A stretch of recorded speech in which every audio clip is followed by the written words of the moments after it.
Hi everyone, DIY Dad, Ken I am here again with another video.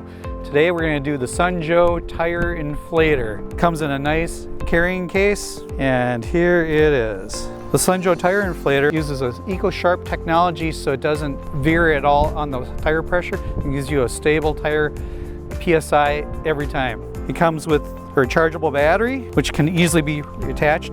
Plug the charger in here, which also the charger comes with it. And it also comes with additional tips. Some are mounted on the sides here.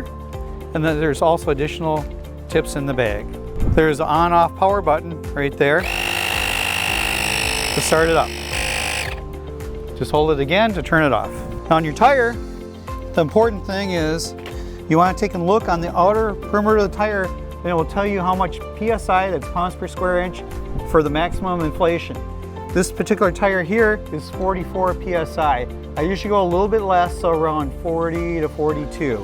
Remove the cap, attach, push in, do the clamp.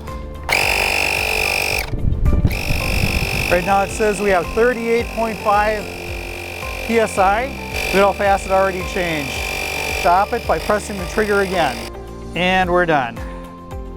Just hold on the button to turn it back off again. You can purchase the Sunjoe Tire Inflator at heartlandamerica.com. The SKU number is 67630.